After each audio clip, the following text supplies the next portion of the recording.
Hello and welcome to this, another edition of the Crypto Club and Digital Assets Weekly Catch-Up on Zoom. It is Sunday, May the 5th, 2024, and as is always the case with these sessions, we never know quite what we're going to be talking about. Some weeks we talk about blockchains, DeFi, NFTs, ICOs, STOs, lots of other three-letter acronyms, central bank digital currencies, anything else digital asset, really. Sessions are open to everybody, novice and experts alike, so do come along in a future session. Click on like, subscribe, make comments. Hopefully there'll be something for everyone to learn about. Anyway, with that, let's see who's going to come and join us today. Hey, Stefan. Hello, How are you? how are you? I'm fine. How are you? I'm good, thank you. Yeah. It, maybe Okay. I thought it was going to be a little bit quiet here today with it being the bank holiday, but JT's just joined us as well. Hey, JT. Hmm. Hey, Fernando, can you hear us okay? He's connected, but I'm going to be asking him a question in a moment. JT, can you hear us now? If you're speaking, we can't hear you, and you are on mute at the moment as well. So, Stefan, Right. what's new in the world? Yeah, I'm here. Sorry. Hey, that's good. Hey, I Hi, guys. was I was going to ask you a question straight away. Actually, it's good that you joined the call. You mentioned, I think it was last week, a new developments around Bitcoin. Was it Ruminals or something? Runes. Runes. Rune. Runes. Hey, can you Yeah. tell us a bit more about what they are? So, rune stones are inscriptions, yeah, on Bitcoin. So, kind of the NFTs for Bitcoin, yeah. Okay. And they created like 112,000 of them, if I'm not mistaken. And there was a bunch of people uh, that jumped on it straight away, and it became really crazy, Okay. really, really crazy. So basically, they created a new protocol that allows basically to create fungible tokens on the Bitcoin blockchain. Yeah, Okay. So they're not the how first ones, but but I mean, there's a few okay. um, protocols already, but what they claim so far is that they are the most efficient one. Yeah, runes. Okay. So. It's interesting because I was wondering how they compare to ordinals, and I'm just beginning to read here. I've just pulled it up in terms of the protocol, and that they are in fact are very very similar to ordinals. So okay, interesting. So it's just But using the unspent transactions piece. no, they are Okay. ordinals. If I remember. Yeah. Anything Yeah. anything that is inscriptions on the Bitcoin, Okay. yeah, they are ordinals. Yeah, it's as simple as that. But Ah, okay. what they've done is they've actually created a protocol, yeah, Mm, that allows to create tokens on it. Yeah, okay. think of like it's a second layer basically, and allows people then to create tokens on it. Yeah. So let's Okay. see where it goes.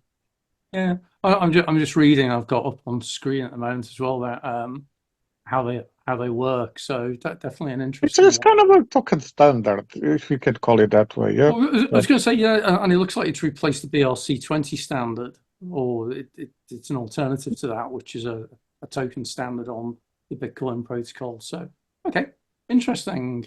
So we'll see where If they I go. if I remember properly, you don't find them on CoinMarketCap. You have to go on RuneScan or something like that, right? Because I was thinking to buy and to go bananas on it, but every time when I try to find it, I don't find it in CoinMarketCap, right? You have to go into that RuneScanner, right? Okay, it's not on, as far as I remember, it's still not on CMC yet. I see. One definitely worth watching out for then. Yeah, I mean, it depends. I don't think, to be truly honest, I've seen a few attempts of this. I'm a bit skeptical. Mm, I don't think this is the way forward, anything related to Bitcoin. Uh, and I mean, the guy who created, who was really the guy who created Ordinals protocol, yeah? mm, Um, what's his name? I can't remember his name. Rhoda Moore or something like that. Yeah, it's his name. So it was kind of a work on this for quite some while, quite some time. But I'm a true believer that these are all protocols that are, it's a fad, it comes and goes and it doesn't really solve any problem. I don't Yep. understand the problem that they're trying to solve. People jump on it. It's all about, making money, get new tokens, more NFTs, and people buying and trading and all usual stuff, and I don't think it solves any problem. Okay. But, there are some promising projects, that are trying to create kind of a more safe and secure second layer on Bitcoin. Yeah. And a couple of them are like have concepts of side chains. Yeah. So they went a little bit different in direction. One of them is actually, if you guys, I think I posted before, Layer 2 Labs, if I'm not mistaken. I don't know if it was here or not, or Okay. if it was on another chat that I had, but Layer 2 labs, the concept of side chains is quite interesting, and that could be the future. They actually have uh, the backing of Adam Back, yeah, which has been referenced as potentially one of the Satoshi team, yeah, Okay. by many people, but is he publicly said he isn't, but that's a different discussion. But the guy, Adam Back is kind of a supporting them, and he's a good, true believer. It's I think the concept of two-layer labs or layer two labs is called drive chains, and that's super interesting. I urge everyone to look at it. Yeah. I've been saying that for a while, and that's another one that is kind of also um, uh, uh, creating a side chain on their own protocol, and that's the Power blockchain. Okay. Uh, these guys are based in Dubai, so they are doing something very clever as well. They have some really strong backers behind them as well. So that's Well, super interesting what's appearing, but I don't think this one, Runes, is the one who's getting a lot of visibility at the moment, and I think it's more money driven, basically, in my opinion. well, again, as you say, it's like another protocol. But that's the thing I like about the whole crypto space, that the introduction of new protocols is the introduction of new ideas and new experiments, some of which will fall away, and some of which will actually eventually develop into a valid business case, which is commercially viable in some way. And then sometimes they're just going to be, Bored Ape NFTs or whatever, which is just the value is driven around hype as opposed to technological improvements or anything. So it's a fascinating space. Yeah, the power, it's called Power Chain. I think PWR chain. Mm. Uh, just I think if you guys Google PWR Labs, you will find it very quickly. Yeah. Okay, I'll do it. I'll do Um, it. yes, so super interesting. And the other one is Layer 2 Labs. All in letters, not number two. Yeah, Layer 2 Labs. All right, Uh, let's it's a take a look. super Okay. super interesting. The two concepts. So they could be the future for, in my opinion. Yeah, Mm. could be the future for having a proper layer two on Bitcoin. And people creating. The difference is, I think, if I remember well, and I might be talking bullshit. Yeah, I think layer two labs would avoid actually people having to create tokens. Like with runes, it's a protocol that allows you to actually create, uh, basically launch a project with your own token on it. Yeah, but with layer two labs, there's no need for create because of the drive chains, side chains concepts. You just create your own side chain, and you don't have to launch any token. Yeah, and of course, if you create your side chain, you can then create whatever you want on it. Yeah. Okay. And the power chain is side chains, but I think enables people to create their own tokens on them. Yeah, but it's a side chain concept as well. So it's not like a a new standard as such as Runes is trying to create. Yeah. Okay. So I think those three probably are the ones who are competing at the moment. Okay. So we've got Runes and Runes Lab. We've got Power Chain.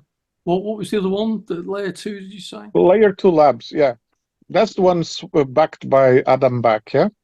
Or Adam Back is a good supporter of them, so not backed, yeah. So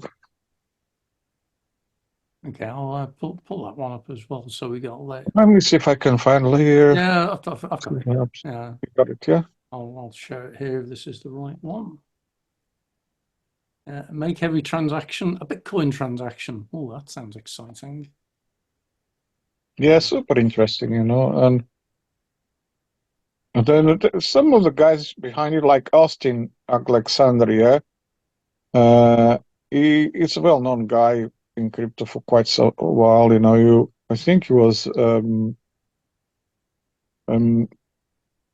chief of staff, if I'm not mistaken, Okay. of one of the top secs, in the US. I can't remember the name. I'm so tired today. Yeah. Oh. I'm trying to remember Kraken. Yeah, he used to be kind of the guy the guy for all, for Jesse Powell. Yeah, so he's a super well-known guy in our space. Yeah, actually quite a nice guy, to be honest. I met him several times. Super nice guy. He's one of the co-founders. So this is led by proper people. Yeah. So both of them, actually, by the way, Power Chain is led by Melanie Moore. She's an unbelievable, amazing German woman.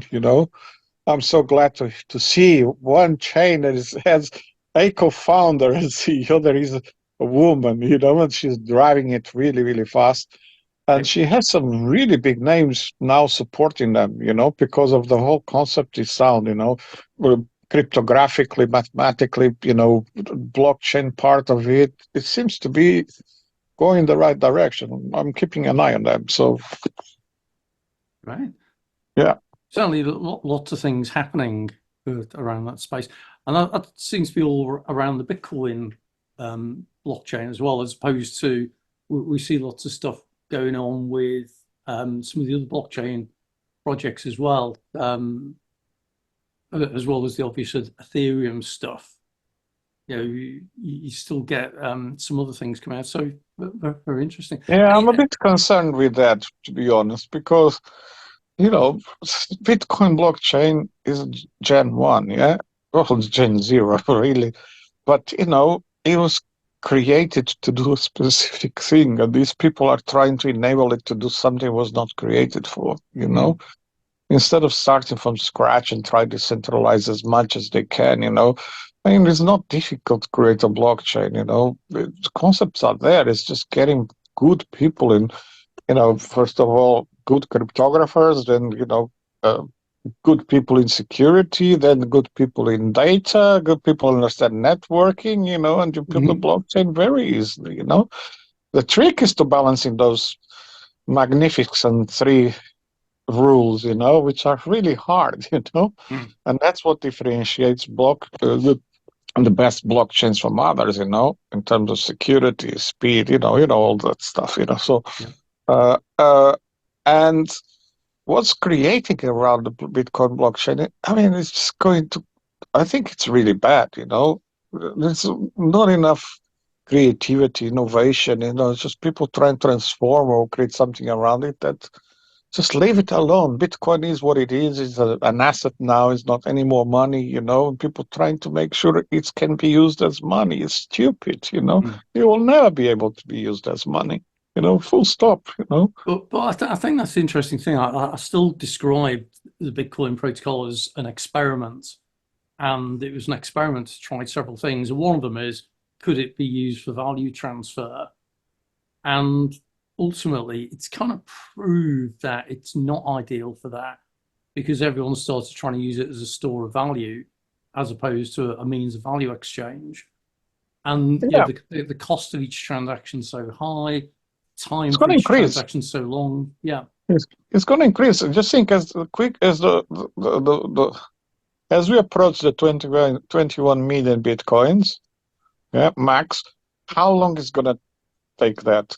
And just do the maths, and you see with every halving, yeah, how exponentially harder it becomes to mine a Bitcoin.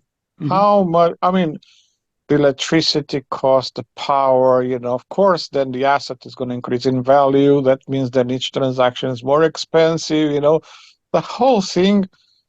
People not thinking about this going ahead, going in the future. So it will become more, it's becoming, and you've seen, you just look at the curve, becoming more and more centralized because people will not be able to afford to run those services, Only the guys with the big, most powerful machines run it efficiently, maybe have, I don't know, free energy, whatever. There's no such thing, but you know what I mean? They don't pay much for it. They have subsidized or they use whatever, tracking and there's all sorts of people doing crazy shit, But it's not the future, We have to admit that. It's like you said, it's a store of value. That's it, It became a store of value. And people trying to modify it to do something else, just it's not actually. I understand. Most of them are trying to make money out of it, They get millions from investors. They get the market cap of 1 billion, 10 billion, and they're all making money. And we continue to do the same things over and over again without actually solving big problems, Yeah, and I think that's the frustrating thing, that we just keep reinventing the wheel at times, and it's not always something that we're actually doing something new, just for doing something again type of thing. It's interesting as well what you're saying about the whole centralization piece and that kind of thing. I don't know if anyone's read Hijacking Bitcoin by Roger Ver, who was in the news last week, because Yeah. he was arrested, and I think he's been extradited to the States on tax evasion charges, if I remember correctly, which is typically how governments can reach out and get people. But He did something really bad, man. He had a company in the US, yeah, and he didn't actually, he actually generated revenue from that company, but then he didn't pay money. He didn't pay the tax on that company. It was not like he was doing like many Americans going to Puerto Rico and whatever, go somewhere, or maybe they didn't understand that they had to pay the tax. The people make mistakes, right? It looks, and I don't know much about the case, but from what was being reported by the media, it looks like what the media is saying, that he actually chose to not pay tax on that company, close everything, renounced his passport, and went to live somewhere else, And I think that's why they got him, because he didn't pay the tax on a company that actually generated revenues and profits, That's what the media was reporting. Well, How it's true or not, remain to be seen. Yeah? I was going to say, my confidence in stuff that appears in the media continues to erode. And you quite often find that what is presented is either just one side of the story, or is a perspective. Totally, I agree. It isn't necessarily the whole story. So there may be an element of validity, or it might be completely correct, but we can't really tell these days. It's where we kind of need. This is why I find it funny when people talk about blockchain-based smart contracts and using oracles as information sources for triggering smart contracts. And we haven't sorted out the whole issue of reliability of information or reliability of news. That's why we kind of need a blockchain news source which is truly trusted in some way, as opposed to a mainstream media, which is just an impression. Maybe Wikipedia needs a second generation, 21st century equivalent or something. And we can we come back to who actually puts the data on it. You know what we need?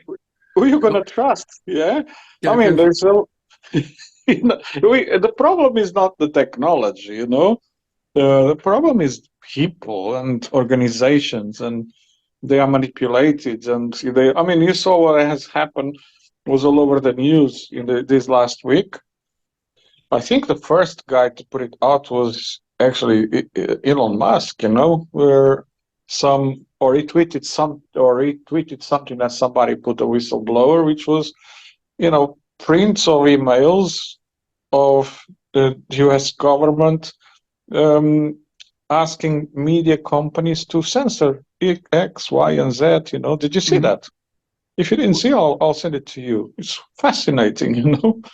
Well, So that's known anyway. That's always got in different levels, certainly, that there's intentional, sometimes necessary suppression of the media, but what's necessary seems to have grown and grown. So, sorry, Stefan, you were trying to add something there as well, weren't you? Yeah, I wanted to say that what we need is a God to come and say who, for each second, what is the reality? This is where it comes down to, what do we perceive as reality and what is truth? And it's True. one of these completely profound things. And this is again what I find fascinating about crypto, that you end up starting with something that is pure play technology, and then suddenly disappear down this rabbit hole of philosophy.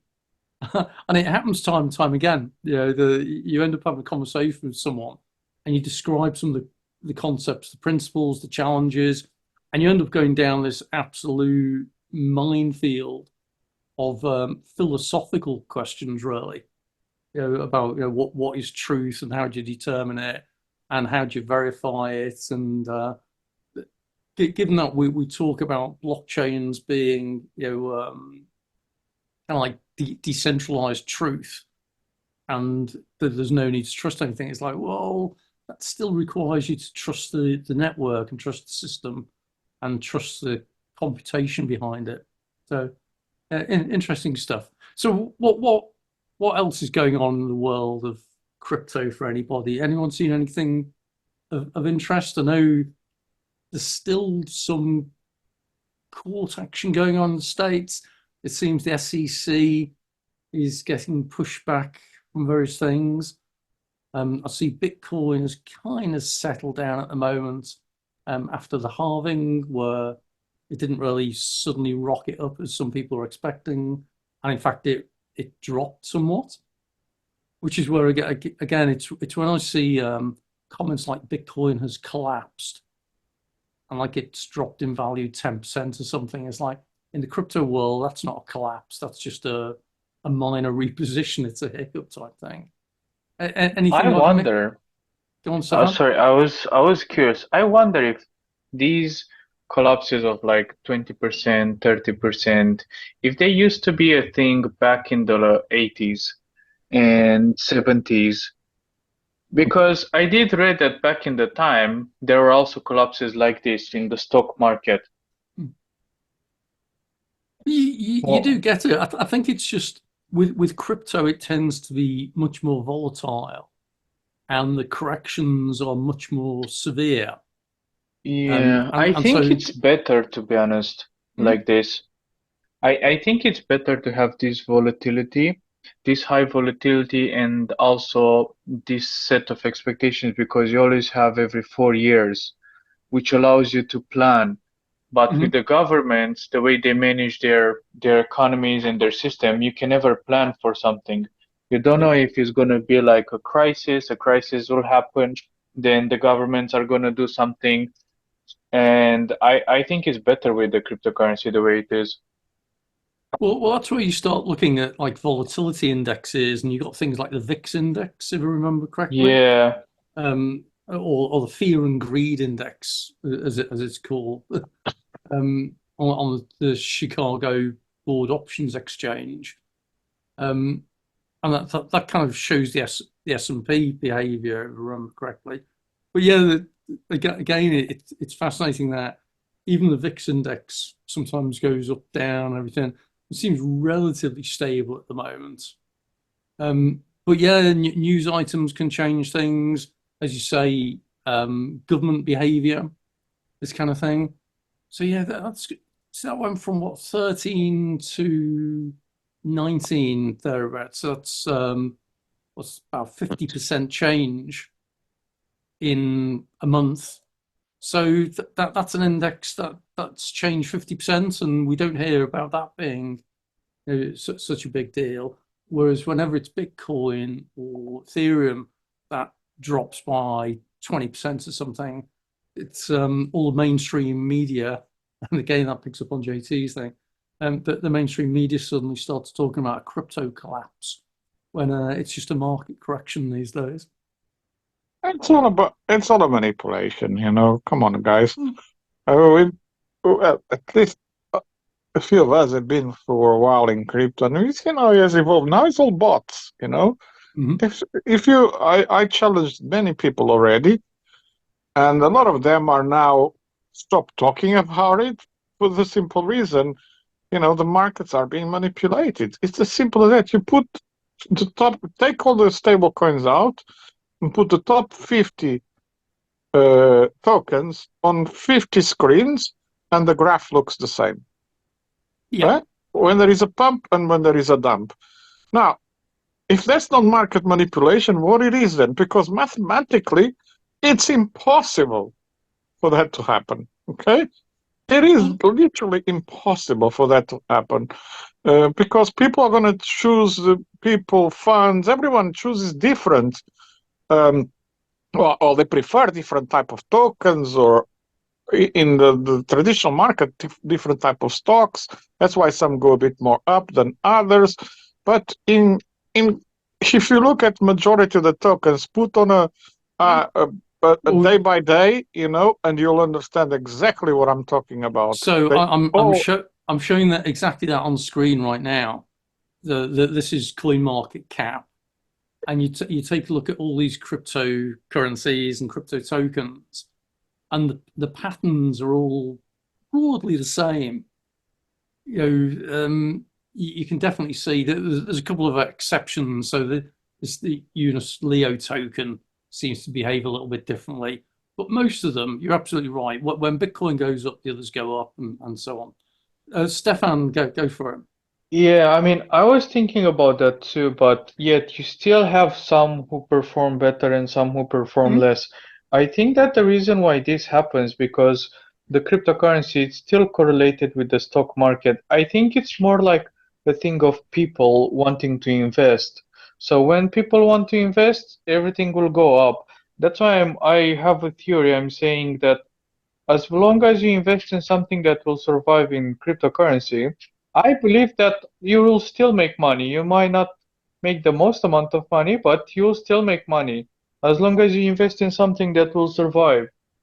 And I think that this is a thing of people and time because when people are going to trust the future and they are going to have like a good opinion about the future, they are going to push money into everything, even like Dogecoin, because people will just look correlated to each other. So they see, oh, Bitcoin is up. Oh, then Ethereum has to be up too, and then XRP, and then all the other cryptocurrencies will go up depending on how much that specific project can appeal to the public, in my opinion. And that's where it's interesting again that in theory, a lot of cryptocurrencies are uncorrelated. So what happens to Bitcoin should not directly impact Ethereum, should not it directly impact Cardano, this kind of thing, because they're on physically different networks and they're not intrinsically True. linked to each other. However, the behavior tends to be that, you know, if Bitcoin goes up, most of the market follows. And you're right as well that some of them are more volatile than others. But they all certainly have got that kind of it, as JT was saying, as I showed on those charts then, they all broadly correlate with each other. So when some of them go up, most of them go up, and when they start going down, they all go down. I think it's very likely to be human nature. There was this guy in UK that I actually read about, and I wish I would have been that smart as him. But he understood somehow how the hedge funds and big companies they invest in the market. So he understands the what do you call the table Sentiment? where you can see, Mm, no, not necessarily the sentiment, but when a hedge fund or big companies they put orders in the market, mhm. they basically put the markets into a buy and sell order. And apparently there is a logic on how they do it. And if you understand how this works, you can actually manipulate the market. And apparently this guy crashed the entire stock market somewhere in like in the past, but I don't remember where. And he was put to jail by the Americans because someone realized that there was a person who was doing this. Nah, But yeah, was this the young guy who lived in Hounslow? yeah, Who? yeah, Yeah, yeah, yeah. that was the guy. Yeah, no, that was quite funny that because he reckoned that he was simply putting in orders manually because he was really Hmm. fast on computers and that kind of thing. Which, if you work out how fast actual stock markets actually work and the bots that they use in them, what was being suggested was that because he was really fast with clicking on screens, that he was able to put in orders faster than all these bots, and therefore he was spoofing the market. So what you can do is you can do something like you can put in a future order, so an option or whatever, and then if the market sees it, then it'll go, oh right, I can fulfill that. But before it gets fulfilled, you cancel the order, and you benefit from the fact that it's kind of like spook the market, price up or down. But actually, he was arrested for allegedly market manipulation. But if you look at actually the story behind it, it looks like he was kind of like probably just taking the blame for something that actually lies somewhere else. I'm not Yeah, at all convinced because he was just I think he was still a teenager, yeah, he was who pretty was young.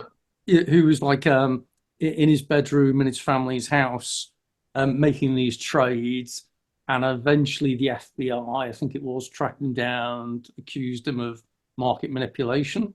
But when you actually looked at the details behind him, I'm not so convinced. And that was in traditional stock market. That wasn't even crypto, where there Hmm. definitely is, manipulation, which is true, whichever the market is. If something does in crypto, I don't think the government would even care. I really don't think that the government would stop the person. If the person is not stupid enough to start bragging and to ask it to be caught, I don't think the government would do anything. Well, Like, you've got something like governments tend to react after the event. So if enough politicians believe that enough members of the public, the financial security and safety is being threatened, then you get a reaction.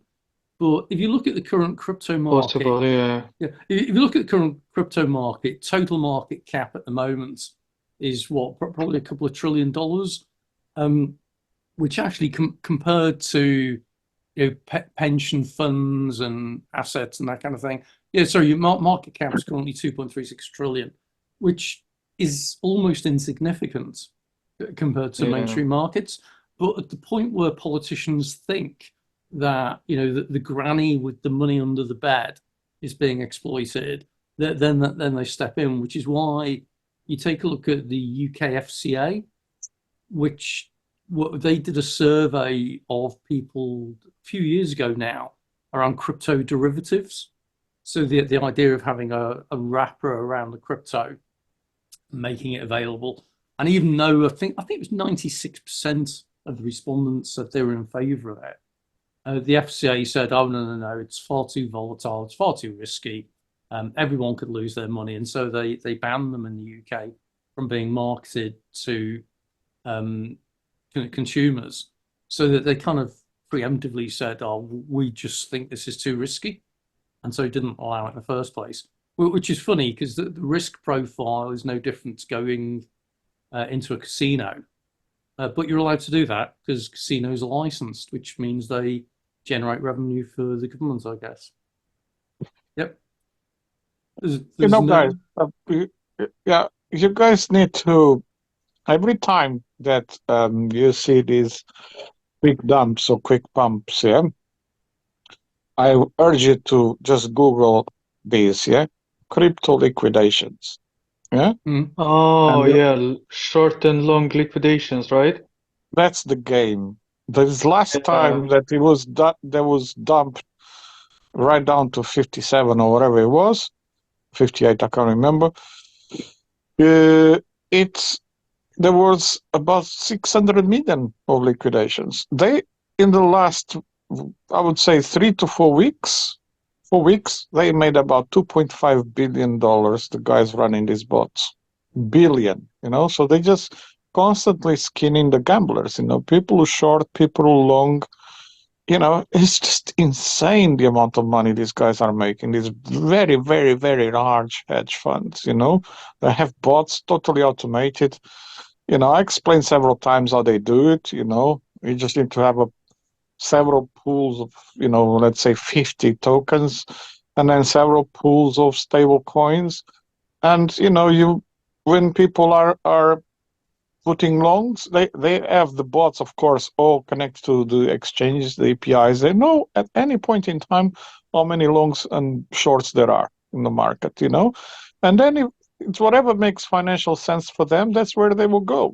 They have hundreds of billions at their disposal to actually manipulate this market. So very, very easy when you have that amount of liquidity, so it is a game. I don't think it'll ever end.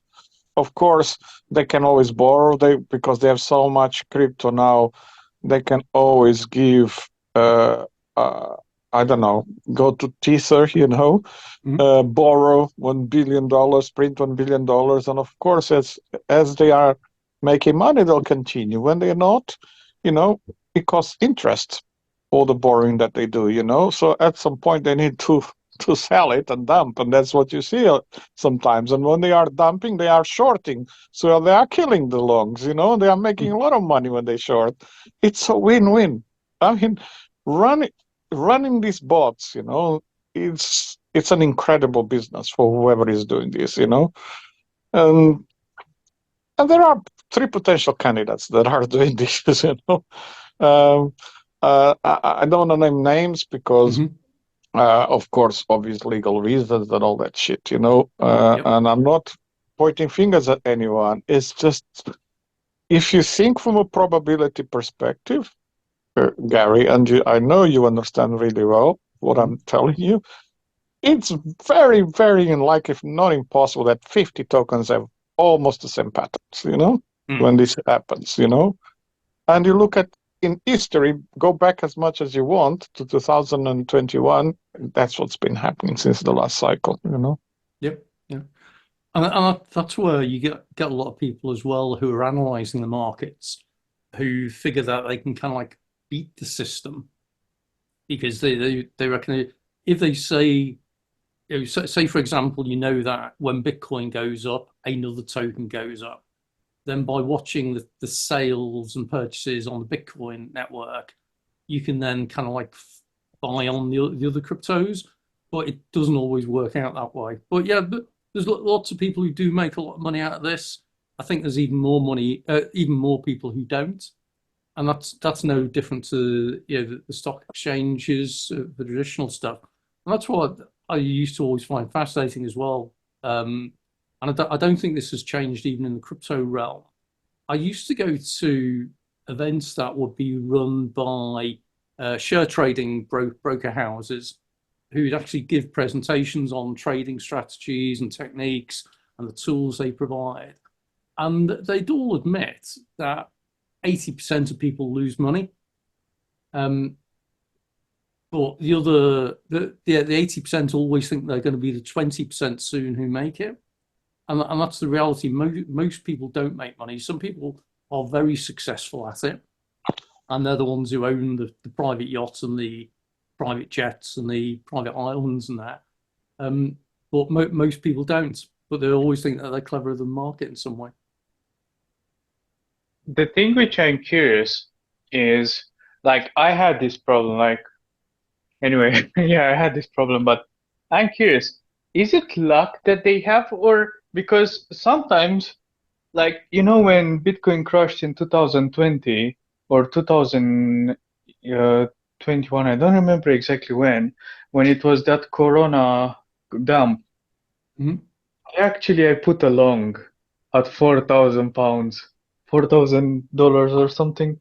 I put a long, and the Bitcoin started going up, and I was so worried that it's going to go down, and I sold it. But after that, it started going up and up and up, and I put the long with a lot of money. And I was thinking because, like, sometimes these moments they happen, and I wonder if you just have to believe them because, like, at that moment, if I would have kept that long, I would have made a lot of money. But yet I sold it. It doesn't I, matter really, because look, this is not financial advice for anyone, okay? Yeah, Nobody, should take as financial advice. So, um, if Gary is right, okay, you are most likely going to lose it, because if you put a long or a short, you never know where the bots are going. They are yeah, controlling the market, so it is a gamble, and it's probably even worse than you going to the casino, actually, mm, and putting on a red or a black or whatever. Um, and the way these guys are making look, crypto is a zero-sum game. The quicker people put that in their brains, you know, the better they will find a way to make money in crypto. It's a zero-sum game, you know, leveraging and all of that is gambling, pure gambling, nothing else. Okay, yeah, and the way some of these guys have made money, lots and lots of money, is they just believe in certain things, like if you had believed in Cardano and in 2009 you bought their token at 1 cent and you bought like I don't know $5,000 or $10,000 of it. well, I Then was when one of the Cardano lucky went to ones. Cardano went to $3.50 or whatever it was, and if you sold at that point, I mean, you had made shitloads of money, and there was people buying tokens really at very low price. You know, it's the same thing. Look, there was a couple of tokens that were at 50 to 60x from their all-time high. Okay, just in 2022. If you had understood how the cycles work, and if you got some money on it at that time when everybody was crazy and crashing because of FTX, you, you today will be very, very happy and probably having the same lifestyle, you know, because those were the people that understood and they went quite strong at that point. There's guys even that mortgaged their house and pick up all the money and put all spread all of these tokens, and today they are really happy. So it is about your appetite for risk. Some people risk it more than others. Others are a bit more like, I don't know, I have 3 kids, I have this, I have that, I can't do that. And others do it. But there are also others that do it and lose. And then they go through Yeah, problems with their wife and divorce because you gamble all the money. There's so many stories. So, you have to do what you think is right for yourself. And if you're a risk taker, you can make a lot of money, but you can lose a lot of money because and, it's a and zero-sum game, basically. Stefan, I suspect that the market is made up of a few people who definitely have an ability to play the market right, and whether that's that they're using particular strategies or they're using bots to help them or algorithms or whatever. There are some people who are definitely smart in this market. There are also a lot of people who think they're smart but are just lucky through market timing. And you see that a Hmm. lot, that every time there's a sudden ramp up in Bitcoin's price, for example, when it hit $20,000 originally, when it hit 69,000 originally, you had loads of people coming out of the woodwork who were suddenly market experts or whatever, and all they'd done yeah, was true. they'd happened to time it right. So there's the old saying about what is it? Even a leaky boat rises when the tide comes in, which basically means when prices going up, everyone does well.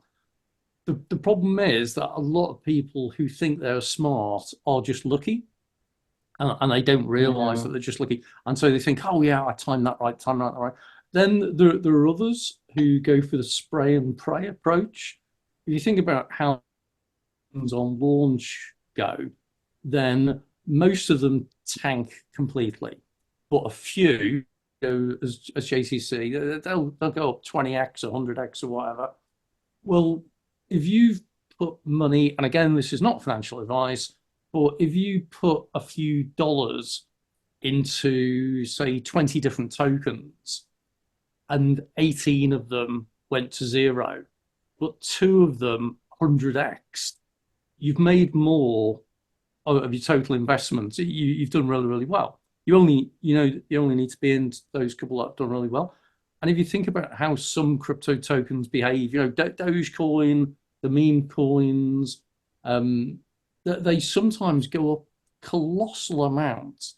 That if you happen to get in on them at the right time, you can do really, really well. And most people true. don't. Most people don't. They time it badly, and this is where again psychology comes into it. As you were mentioning before about how you were concerned about your position, so you closed out or whatever.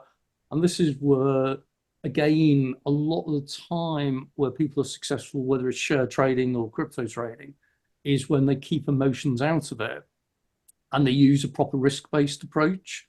Hmm. JT mentioned about risk management.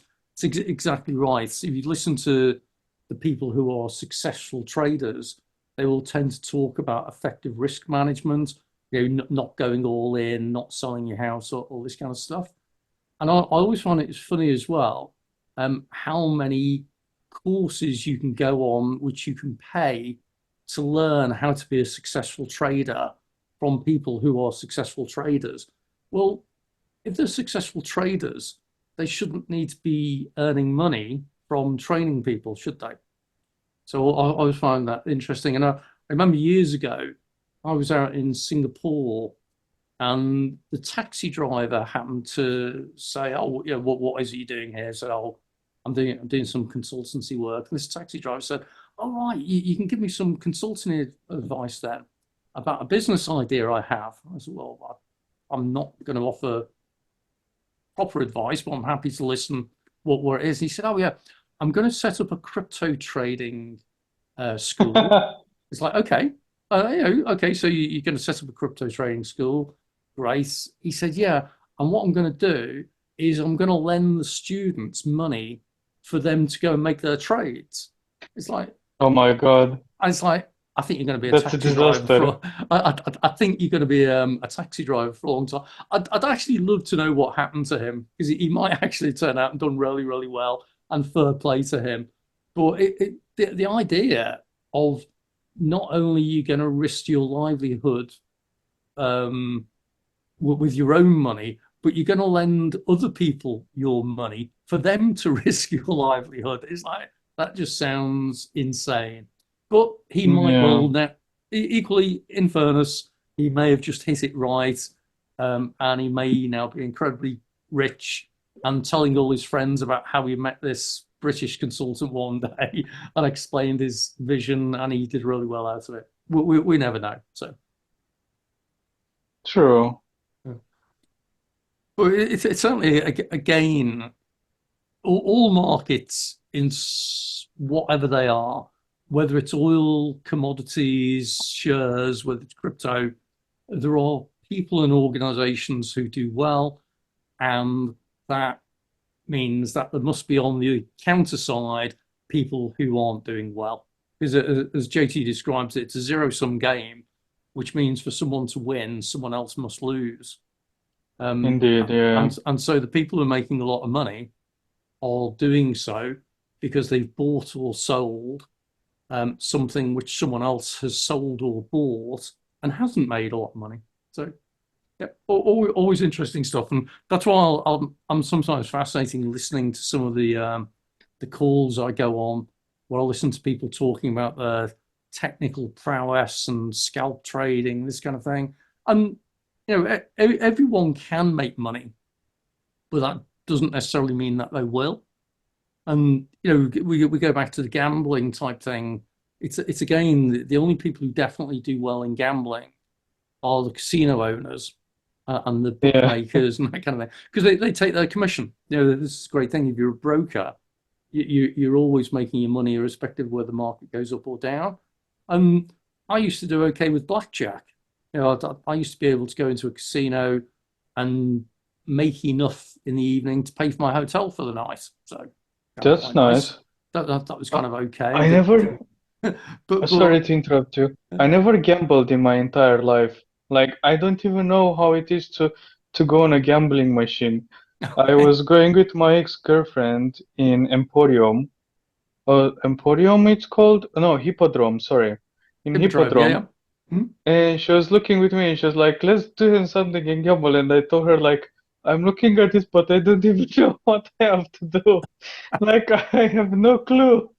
And I don't really like it because at least if I gamble in the stock market, at least I think that the chances are a bit higher and more towards you, like to earn something and to make. But if Hmm? I gamble into this, I feel like I'm like an idiot. Like I don't even know how to pull the lever. Yeah. Well, that's why I always say to people, if you've not been to Las Vegas, go at least once for the experience and just take enough money that you're Hmm. willing to lose in an evening. You know, so don't go crazy. Go and have fun and eat the free food and have the free drinks. And it's that Oh yeah. and that way, if you lose all your money, you basically pay for your evening out. And if you do make enough money, then great, it's bonus. So folks, it Mm. sounds like it's time to wrap up then, because we've covered lots of things there. We've ended up talking about gambling and that. But JT is really interesting. Thanks for sharing earlier on about the, the the Bitcoin, was it Ruminals? I've forgotten already now. Um, and Power Layer and all that kind of thing. Um, I, I put some of the links in earlier on to some of the sites that you mentioned. So that's really interesting. So we'll see what happens next. But we close call off. Stefan, nice chatting as always. JT, good to speak as always. Have a great day.